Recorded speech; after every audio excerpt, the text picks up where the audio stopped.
London stock exchange पे company को listed होने के लिए अभी समय है। लगभग कंपनी जब अपना स्टार्ट होगा वहां से 90 डेज का नियर अबाउट समय लगेगा। उस दौरान आप लोगों को शेयर्स के बॉन्ड रिसीव होंगे, या तो ईमेल के जरिए या फिर फिजिकल तरीके से। उसके बाद जो भी कोई आगे की प्रोसेस रहेगी शेयर्स और वो जो ट्रेडिंग आप जिसमें बाइंग या सेलिंग कर सकोगे, वो जो भी कुछ प्रोसेस रहेगी उसके रिगार्डिंग डीमैट की क्या आपके लिए उपलब्धि रहेगी और कौन से जगह पे किस तरीके से आपको इंटरनेशनल डीमैट अकाउंट ओपन करने होंगे, वो सारा डिटेल आपको बताया जाएगा। तो उसके लिए वेट करते हैं। और दूसरी बात, अभी आप देख पा रहे हो हमारा शेयर प्राइस 1 यूरो को टच हो रहा है।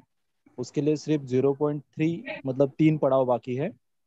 बट जब कल 14 तारीख के बाद रेड आईडीज के शेयर्स निकल जाएंगे तो उसके बाद हम देख पाएंगे कि शेयर्स का रेट नीचे आता हुआ हमें दिखेगा।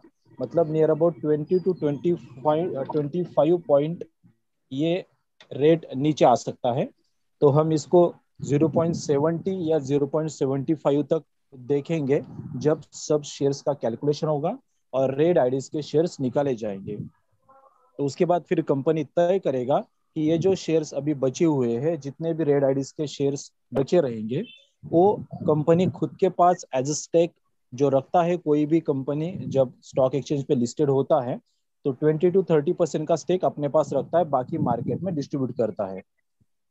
अगर कंपनी रखता है तो फिर आप लोगों को बाद में शेयर्स मिलने की गुंजाइश खत्म हो जाएगी। और अगर कंपनी और कुछ शेयर्स आप लोगों में डिस्ट्रीब्यूट करना चाहेगा नए यूजर्स को, जो नए लोग आएंगे उनके लिए, तो कंपनी रख सकता है। But it's may be depend upon company policy. तो आने वाले 14-15 तारीख के बाद जब शेयर्स का कैलकुलेशन सटीक तरीके से हो जाएगा और रेड आईडीज के शेयर्स निकल जाएंगे, तब हम इस चीज को देख पाएंगे।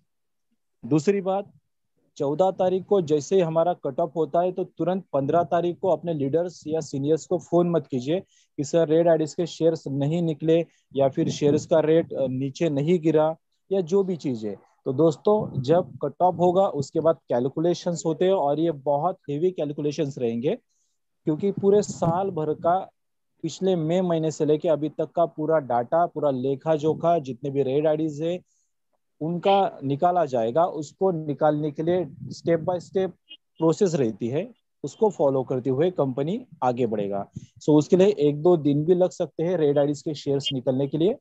तो उस चीज के प्रति कृपया अपने सीनियर या लीडर को फोन करके इन ऐसी बे मतलब जिनका बुनियाद नहीं, ऐसी बातों के क्वेश्चन मत रखिए। और मैच्योरिटी लेवल पे अपने आप को इस क्वेश्चन का, मुझे लगता है आपको आंसर मिल गया होगा, इस चीज को समझ लीजिए। मतलब सर आपने क्वेश्चन पूछा, पर सभी को मैं इंफॉर्मेशन दे देता हूँ कि 14 तारीख के बाद जैसे ही शेयर्स का कैलकुलेशन होगा तो उसके आने वाले 2-4 दिनों के अंदर रेड आईडीज के शेयर्स निकलेंगे और हम शेयर्स का रेट नीचे आता हुआ देखेंगे।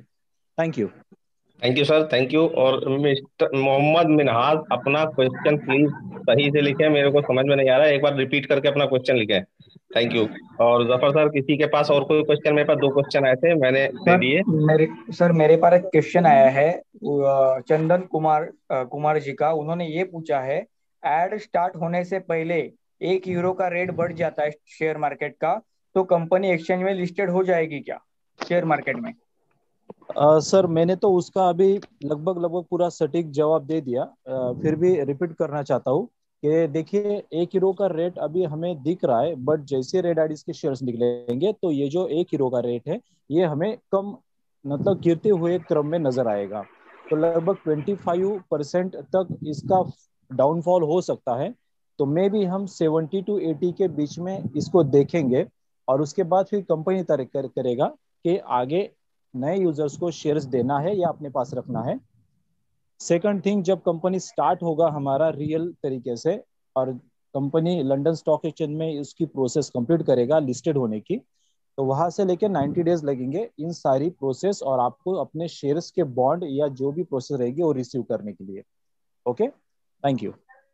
Thank you sir, thank you. Zafar ji, आपके पास कोई क्वेश्चन? राहुल जी, आपके पास कोई क्वेश्चन? जी जी सर, मेरे उज्जाज पास एक अजय लॉस्कर का। जी, कंटिन्यू कंटिन्यू। जी जफर जी। मैं जी मैं जफर, मेरे पास एक क्वेश्चन आया है अजय जी का। उनका पूछना है, सर जी आखिर बेनिफैक्टर्स वाले नहीं आए क्या? तो ये क्वेश्चन हुआ, पूछना हुआ कि क्या हुआ इनका। देखिए सर, बेनिफैक्टर जो चीज है वो चीज अ, उसी तरीके से बैकएंड में बहुत बढ़िया से एग्जीक्यूट हो रही है, बट उसके लिए समय लगेगा क्योंकि लगभग 4 लाख पीवीज का मैटर है। और उसका पेमेंट नॉर्डिक अप्रूवल के पास रिसीव होके उनका कंफर्मेशन मिलने के बाद उनके तरफ से जब वाउचर इशू होंगे कंपनी को, और वाउचर इशू होने के बाद एक फॉर्मेट बनाया जाएगा, ड्राफ्ट बनाया जाएगा कि किस तरीके से इसको हम 70-30 के रेशो में यूजर्स को दे, एडमिन्स को दे, टॉप लीडर्स को दे, या हर कोई बंदे को दे कि जो अच्छे तरीके से एनजीओ या संस्थाएं जो होती बड़ी बड़ी, या जो एजुकेशनल कुछ अलग संस्थाएं होती, उनको इसके साथ अटैच करके इसका बेनिफिट ले पाए। तो उसके लिए टाइम लगेगा, आप उसका चिंता मत कीजिए, कंपनी उस चीज में लगा हुआ है। और जैसे वो चीज आएगा तो ये जो काउंटडाउन अभी बचा है लगभग 1.25 लाख लोगों का, तो ये बहुत तेजी से आपको गिरता हुआ नजर आएगा। और ना भी दिखे तो हम देख पा रहे कि डेली का 3,000-5,000 का काउंटडाउन नीचे आ ही रहा है। और देखते देखते हम इस मंथ एंड से पहले पहले ये काउंटडाउन भी जीरो होता हुआ देखेंगे। तो बेनिफिटर आएगा, ये तो प्लस चीज रहेगी हमारे लिए और जहा लाइफस्टाइल के लिए, क्योंकि यूजर्स बढ़ेंगे तो यहाँ के रजिस्ट्रेशन भी तेजी से होंगे। Thank you. Thank you sir. Rahul ji, आपके पास कोई क्वेश्चन है? यार मनीष, विशाल जी, एक क्वेश्चन क्रिप्टो से रिलेटेड है मेरे पास कि क्रिप्टो का जो भी वेबसाइट पे शो हो रहा है वो यूरो में शो हो रहा है कि इतने यूरो की क्रिप्टो करेंसी मिली है। तो ये पूछ रहे हैं क्या ये आगे भी यूरो में होगा क्रिप्टो क्या? बहुत अच्छा सवाल पूछा इन्होंने। देखिए, ये जो हमें क्रिप्टो का अभी वैल्यूएशन मिल रहा है ये यूरो के रूप में मिल रहा है, क्योंकि कंपनी के पास आज हमें कंपनी ये नहीं बता सकती कि आपको इतने क्रिप्टो, इतने जहा कॉइन्स रिसीव हुए हैं, क्योंकि कंपनी का व्हाइट पेपर अभी बनना बाकी है। कितने कॉइन्स कंपनी को मार्केट में लॉन्च करने, वो फॉर्मेट बाकी है। और उसके बाद हमारे पैनल पे तब दिखेगा जब कंपनी फाइनल रेट तय करेगी कि इस रेट से हम जहाँ क्रिप्टो कॉइन मार्केट में लॉन्च करने वाले हैं। तो अगर एग्जांपल के तौर पे हम देखें तो हम एग्जांपल समझने के लिए लेते हैं इंडियन रुपीज में, कि समझो 10 रुपए का एक कॉइन कंपनी ने लॉन्च किया, तो 1 यूरो में बनते हैं आपके 9 कॉइन, क्योंकि 90 रुपीज का 1 यूरो बनता है लगभग। तो आपके पास समझो आप सिर्फ यूजर्स हो, आपने अपना वेरिफिकेशन कंप्लीट करके 20 यूरो के कॉइन्स अर्जित किए हैं। तो 20 में कितने होंगे? 9 × 20 लगभग 180। तो 180 कॉइन्स आपके रहेंगे। और उसके बाद फिर कंपनी का जैसे रेट कॉइन्स का बढ़ेगा या गिरेगा, जो भी प्रोसेस रहेगी उसके एवज पे आप उसको रिसीव कर पाएंगे। तो उसको तय होने दीजिए, व्हाइट पेपर आने दीजिए।